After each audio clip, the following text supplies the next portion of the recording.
সাব্বাস, বাঘের বাচ্চার মতন।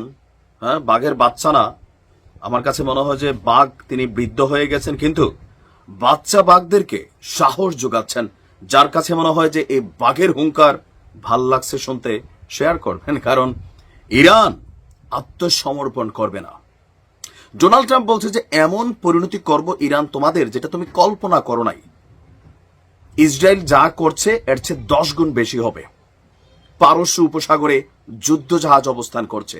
মার্কিন সামরিক ঘাঁটিগুলো যেগুলো আরব দেশের মধ্যে আছে, সেখানে বোমারু বিমান নতুন করে আপনার অবস্থান নিচ্ছে। এত কিছু দেখেও ইরানের সর্বোচ্চ নেতার যে বক্তব্য, আরবি ভাষায় ঠান্ডা গলায় তিনি যে আওয়াজ দিয়েছেন, তার আওয়াজটা দেখেন, ভাষাটা কি, ইরান আত্মসমর্পণ করবে না। ইরানের ইতিহাস যদি না জানো, তাহলে কারবালার ইতিহাস দেখে নাও।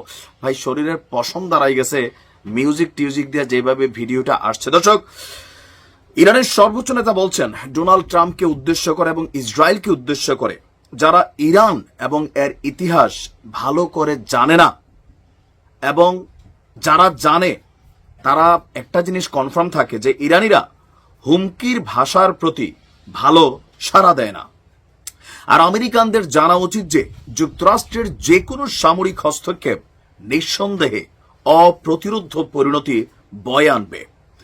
দর্শক, আজকে জাতির উদ্দেশ্যে ইরানের সর্বোচ্চ নেতা ভাষণ দিয়েছেন। তিনি বলছেন যে আপনার ইরানের বিরুদ্ধে জোর করে চাপিয়ে দেওয়া এই যুদ্ধের বিরুদ্ধে দৃঢ় অবস্থান নেবে ইরান, আর ইরান কারো কাছে আত্মসমর্পণ করবে না।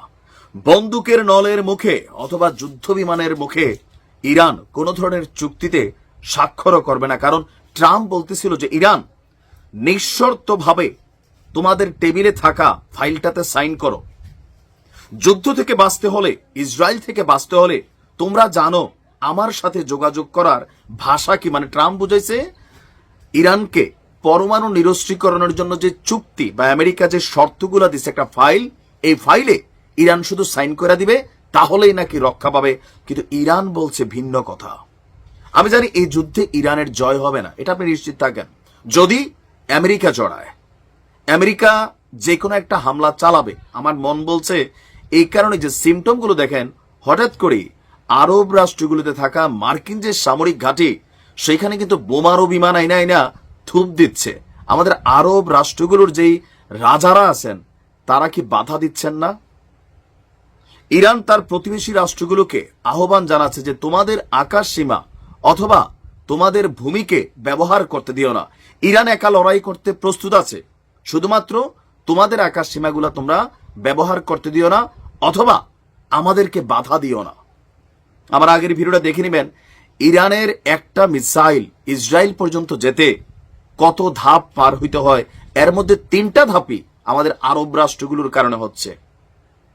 70% শক্তি এখানেই নষ্ট হয়ে যাচ্ছে, আর যে 30% থাকে ওইখানে গিয়া 10% ইসরায়েল আটকাইতে পারে, 20% গিয়া পরে। মানে এভারেজ ক্যালকুলেশন, 100টা ক্ষেপণাস্ত্র ছুড়লে 20টা গিয়া ইসরায়েলে আঘাত করে, আর 80টা রাজপথে, মাঝপথে, আরব পথে হারিয়ে যায়।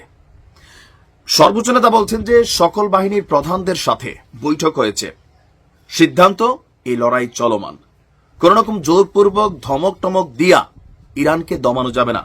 এখন ইরান আরো একটা পরিকল্পনা করছে, আরো বড় ধরনের ইকুইপমেন্ট গুলো নামানোর ঘোষণা দিয়েছে। এখন দেখা যাক যে কোন দিকে পরিস্থিতি যায়।